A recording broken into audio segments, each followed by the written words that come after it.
বেড়ায় প্রায় 3.5 বছরের মতো আমি খতিব ছিলাম চিনাদি মসজিদে। বেড়াদ এলাকাও দেখেছি বিবাহ অনুষ্ঠান হওয়ার 3-4 দিন আগে থেকে দেশ সেট দিয়ে এই ধরনের সাউন্ড বক্স নিয়ে মেয়েদেরকে দিয়া বিয়ের অনুষ্ঠানগুলোতে গান গাওয়ায়, পায়ে পরে সোনার নূপুর বৃষ্টি ভরে টাপুর টুপুর গান গায়। আমি দেখেছি বেড়াদ এলাকার মতো এলাকা। এগুলো কি সত্য না মিথ্যা? সংক্ষিপ্ত পরিসরে আমি যেটা বলতে চাচ্ছি সেটা হলো এই, আমরা এখানে যারা আছি সহি আকীদার আলহামদুলিল্লাহ, আমরা যারা নিজেদেরকে দাবি করি এবং চলার চেষ্টা করি, আমরা যদি সকলেই আমার রব আমাদের আল্লাহ মনিব যে জ্ঞান, যে বিবেক, যে বুদ্ধি দিয়েছেন, সূরা শামসের মাঝে আল্লাহ রাব্বুল আলামিন বলেছেন ফাআলহামাহা ফুজুরাহা ওয়া তাকওয়াহা। প্রতিটি সৃষ্টিজীবকে আমি আল্লাহ সুবহানাহু ওয়া তাআলা ভালো এবং মন্দ, ভালো এবং মন্দ এই দুটি জিনিস বুঝার মতো, হক আর বাতিলের মাঝে পার্থক্য নির্ণয় করার মতো জ্ঞান, বিবেক, বুদ্ধি দিয়ে আমি পৃথিবীতে প্রেরণ করেছি। আমরা যারা আছি, যতটুকু দিনের আলেম আছে, দিনের যতটুকু জ্ঞান আছে, এই জ্ঞান অনুযায়ী, বিবেক অনুযায়ী যদি আমরা আমল করতাম, আমার বিবেক বলে আমাদের বাংলাদেশ জান্নাতুল ফেরদাউসে পরিণত হতো। কি সত্য না? আমরা যতটুকু জানি তার উপর যদি আমল করতাম, তাহলে এদেশে মুনাফিকি, ফাসিকি, জালেমি, সন্ত্রাসী, চাঁদাবাজি এগুলি একটাও থাকতো না। সব আমরা এই দেশে শতকরা 95% কি মুসলমান। কিন্তু আমরা যে যতটুকু জানি, আমার মনে হয় তার উপর আমরা আমল করতে নিজেরাই ব্যর্থতার পরিচয় দিয়েছি। আমাদের ভাগ্য, তাকদীর আলহামদুলিল্লাহ কথা বলো, প্রতি জুমাবার কোরআন সুন্নাহর আলোকে প্রখ্যাত শাইখগণের কাছ থেকে আমরা আলোচনা শুনি। যে পরিমাণে আলোচনা শুনি সে পরিমাণে কি আমরা আমল করতে পারছি?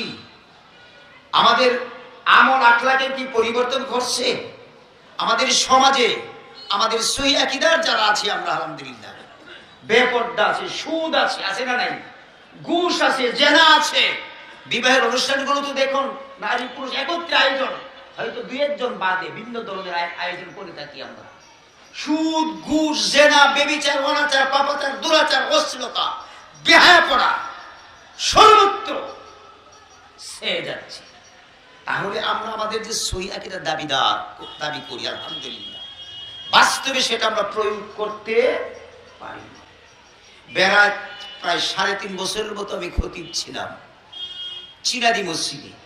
বেড়াদ এলাকাও দেখেছি বিবাহ অনুষ্ঠান হওয়ার 3-4 দিন আগে থেকে দেশ সেট দিয়ে এই ধরনের সাউন্ড বক্স নিয়ে মেয়েদেরকে দিয়া বিয়ের অনুষ্ঠানগুলোতে গান গাওয়ায়, পায়ে পরে সোনার নূপুর বৃষ্টি ভরে টাপুর টুপুর গান গায়। আমি দেখেছি বেড়াদ এলাকার মতো এলাকা। এগুলো কি সত্য না মিথ্যা? আমি আপনাদেরকে অনুরোধ করছি, আমি সহ আসুন আমরা নিজের একটু কোরআন পড়ার বোঝার চেষ্টা করি। কোরআন একেবারেই সহজ একটা কিতাব আল্লাহ নাযিল করেছেন, একেবারে কি সহজ। এ কোরআন বুঝার মতো জ্ঞান, বিবেক, বুদ্ধি আল্লাহ প্রত্যেককে দিয়েছে, কিন্তু আমাদের সৎ ইচ্ছার অভাব। কিসের অভাব? সৎ ইচ্ছার অভাব। এটাকে আমরা কাজে লাগাই। সম্মানিত উপস্থিতি, আমি সংক্ষিপ্ত পরিসরে কয়েকটি কথা বলতে চাচ্ছি। আল্লাহ সুবহানাহু ওয়া তাআলা বিশ্ব মানব জাতির কল্যাণের জন্য কোরআন নাজিল করেছেন। কি নাজিল করেছেন? কোরআন নাজিল করেছেন।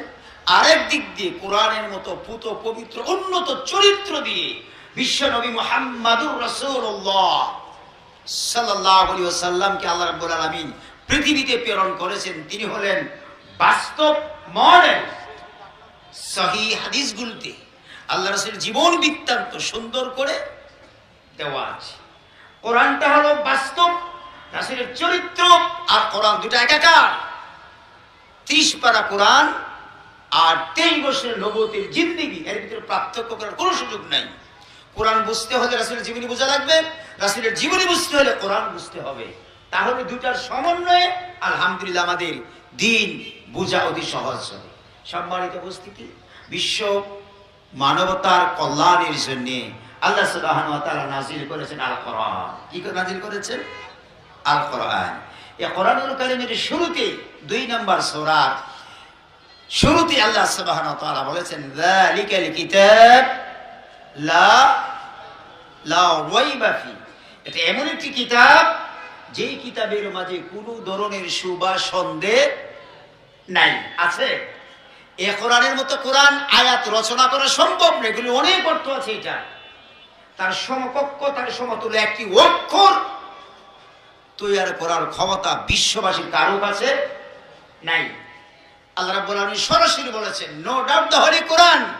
কোরআনের ভিতরে কোনো ধরনের শুভা সন্দেহ নাই। কেউ যদি এটাকে একটু সন্দেহ করে যে কিছু থাকতে পারে ভুল, আমাদের দরবেশ সাহেব কিছু বলছে না, কোরআনে কি আছে, কি ভুল নাই, তা তো একটু কিছু আছে, এরকম বলে নাই। ওনার মুখ দিয়ে বলছে কিছু একটু আছে, ইমান থাকবে? ইমান থাকার কোনো প্রশ্নই উঠে না, দরবেশ সাহেব বলছে। সুতরাং আমি আপনাদেরকে যেটা বলতে চাই, আল্লাহ রাব্বুল আলামিন মানুষের যত সমস্যা সবকিছু কোরআনে খুলে খুলে বলে দিয়েছেন, দেয় নাই? বন্ধুগণ, কোরআনুল কারীমের মতো একটি অক্ষর, 29টা অক্ষরের মাঝে একটা অক্ষর জের জবর পেশ কোন মানুষের পক্ষে রচনা করা সম্ভব নয়। বন্ধুগণ, এই কোরআনুল কারীম মানুষের ব্যক্তিগত জীবন, পারিবারিক জীবন, সামাজিক জীবন, রাষ্ট্রীয় জীবন, আন্তর্জাতিক জীবন, যত রকমের সমস্যা আছে সমস্ত সমস্যার সমাধান করতে সক্ষম না অক্ষম? কথা বলুন, সক্ষম না অক্ষম?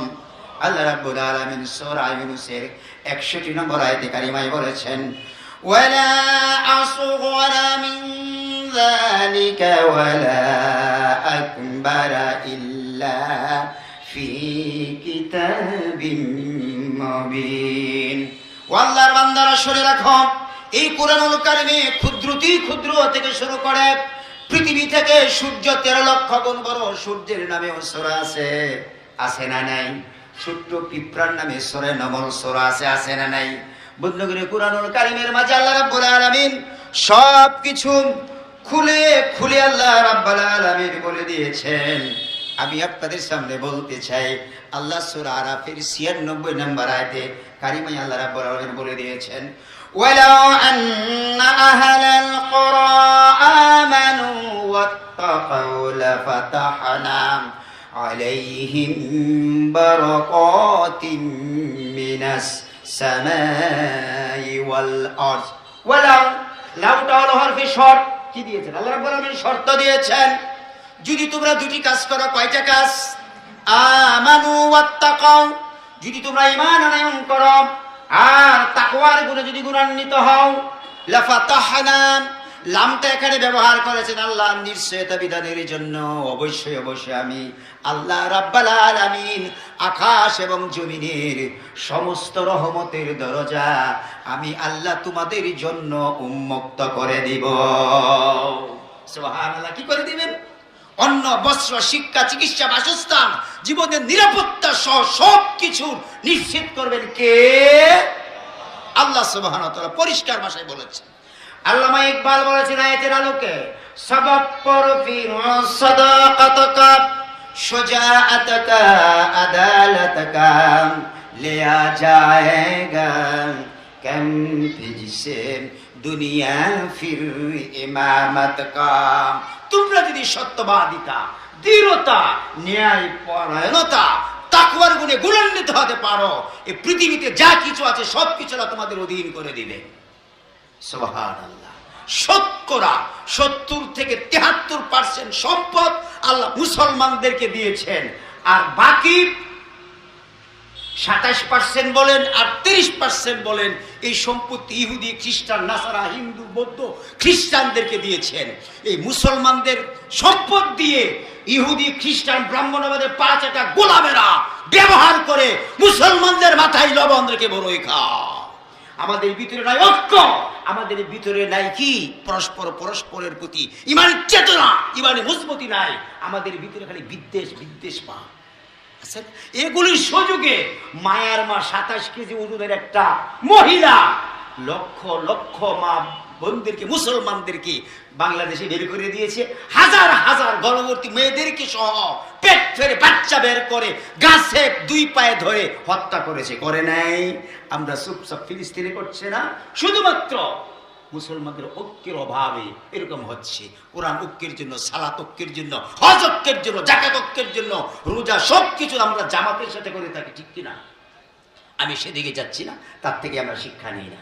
সম্মানিত উপস্থিতি, কোরআনুল কারীম বলছে মুমিনের গুণই হলো মুমিনরা আল্লাহ রাস্তায় কিছু দান করে। কি করে মুমিন যারা, তারা কি করে? সূরা তওবার 111 নম্বর আয়াতে কারিমা আছে, ইন্নাল্লাহা আশতারা মিনাল মুমিনিনা আনফুসাহুম ওয়া আমওয়ালাহুম বিআন্না লাহুমুল জান্নাহ। আল্লাহ সুবহানাহু ওয়া তাআলা মুমিনদের জান এবং মাল কিসের বিনিময়ে খরিদ করেছেন? জান্নাতের বিনিময়ে খরিদ করে নিয়েছেন। আমার আলোচনা শেষ পর্যায়ে আনছি। মুমিনদের জান এবং মাল কিনে নিয়েছেন। কে নিয়েছেন কিনে? আল্লাহ। দিবেন কি? বিআন্না লাহুমুল জান্নাহ। এই মাদ্রাসা, এই মসজিদে, এই ওয়াজ মাহফিল আমরা যে আসছি, মূল উদ্দেশ্যটা কি? আল্লাহর সন্তুষ্টি অর্জন করে কোথায় যাব? জান্নাতে যাব। তো জান্নাতে যেতে হলে আমাদের কি করা লাগবে? নিজেকে আল্লাহর রঙে রঙিন করতে হবে। তাই আমি সংক্ষিপ্ত পরিসরে এটি বলতে চাচ্ছি যে আল্লাহ রাব্বুল আলামিন জান্নাত দিবেন বলে আমাদের জান এবং মাল সবকিছু খরিদ করে নিয়েছেন। আকাশ, জমিন, চন্দ্র, সূর্য, গ্রহ, নক্ষত্র, আমার আপনার মালিক কে?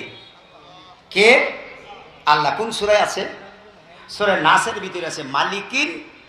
মানুষের মালিকের নাম কি? আল্লাহ। মালিকিন নাস, ইলাহিন নাস। মানুষের ইলাহ হলো কে?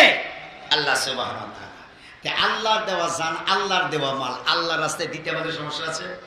কথা বলুন, সমস্যা আছে? তাহলে এই মসজিদের মাদ্রাসার থেকে মাহফিল, এই মাহফিলটা করতে যায় কি কর্তৃপক্ষের টাকা লাগছে না?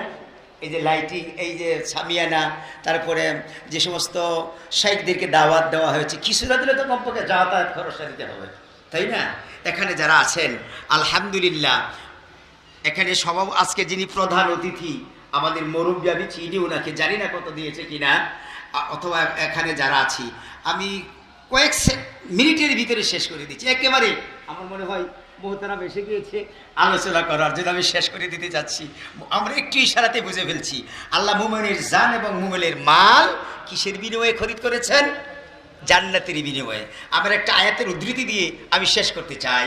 সূরা বাকারার 261 নম্বর আয়াতে কারিমায় আল্লাহ রাব্বুল আলামিন বলেছেন, مثل الذين ينفقون أموالهم في سبيل الله كمثل حبة أنبتت 7 سنابل في كل سنبلة 100 حبة।